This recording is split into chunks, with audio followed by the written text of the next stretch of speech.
Good morning everyone, কেমন আছো তোমরা সবাই? আই হোপ সবাই খুব ভালো আছো। আর আমি ডেফিনেটলি এখন অনেকটা রিকভার করছি। সো সকালে উঠে নিয়ে যেহেতু সানডে ছিল অ্যান্ড ভাবলাম সব থেকে আগে কাজটা শেষ করি, যেটা কি হচ্ছে চান করা।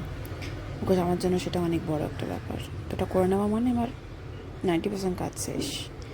সো সকালে উঠে নিয়ে সানডে দিনকে মা তো ছিল না ঘরে, ওখানে কি মা গেছিলো বঙ্গ উৎসবের ওখানে ভলেন্টিয়ার, তো ওখানে গেছিলো। আমি আর বাবাই ছিলাম, তো ফটাফট চানটা করে শেষ করে নিলাম।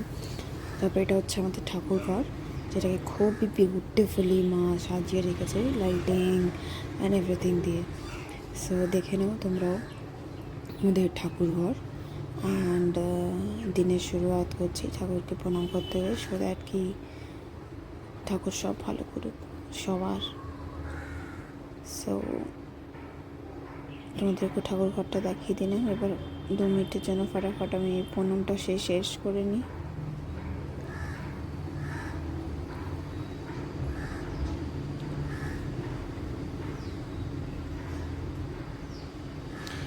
সো নাও এবার এটা নাস্তা টাইম। তো ইডলি এনেছিল বাবা, তো আজকে তো ভাবলাম একটু বাইরের একটু ট্রাই করি। ইডলিটার মধ্যে তো বেশি কিছু থাকে না, তো জাস্ট একটা ইডলি ট্রাই করলাম আমি। অ্যান্ড তারপর অনেকক্ষণ বসেছিলাম। তারপর মনে পড়লো, আচ্ছা মা তো বলেছিল প্ল্যান্টসগুলো একটু দেখে নিতে, আমাদের জল যদি কিছু লাগে। তো একবার মায়ের ছোট্ট গার্ডেন, যেটা হচ্ছে এটা আমাদের ছাদ। এবার তোমরা ভাবছো হবে ফ্ল্যাটের মধ্যে ছাদ কী করে, তো ইয়েস, এটা আমাদের পার্সোনাল। তো তোমরাও দেখো কী কী ফুল হয়েছে, অনেক রকমের ফুল আছে ঠাকুরকে দেওয়ার জন্য।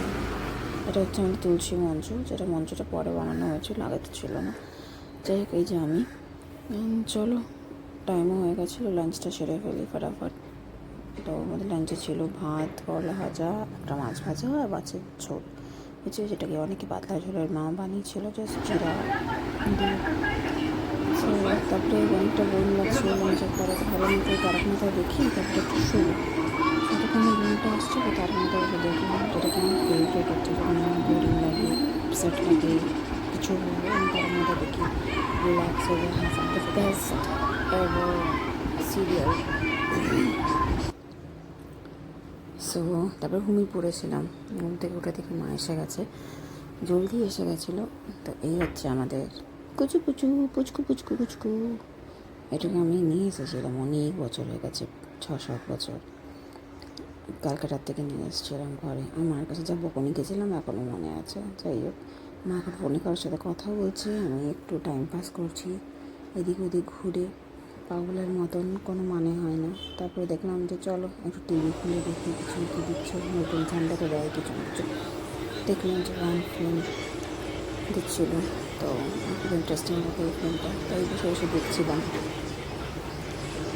কী আর করবো বলো, এমন রোগী মানুষ কোথাও যেতে পারবো না, কিছু করতে পারবো না, তো বসে বসে সিনেমায় দেখি। তৈরি করে করে আরও 1-2 ঘন্টা গেল। তারপরে টাইম হয়ে গেছিলো, 9:30 বাজছিলো। এখন তো একটু জলদি খেয়ে নিই আমরা, তাই ভাবলাম খাবারটা খেয়ে নিই। তো এটা আমার কাকি দিয়ে পাঠিয়েছিল দই বড়া, বাট আমি তো খেতে পারবো না, তো এটাকে সাইড রেখে দিলাম। চলো ডিনারটা সেরে ফেলি ফটাফট। লাইফের তো এই কটাই কাজ বেঁচে গেছে, খাও, ঘুমাও, ওঠো, একটু কাজ করো অফিসে, আর তারপর ওষুধ খাও, ঘুমাও। সো বেডে যাওয়ার আগে লাস্ট কাজ ওষুধ খাওয়া আর মলম লাগানো। তো চলো আজকের দিনটাকে এখানেই শেষ করি। Tata, bye bye, good night.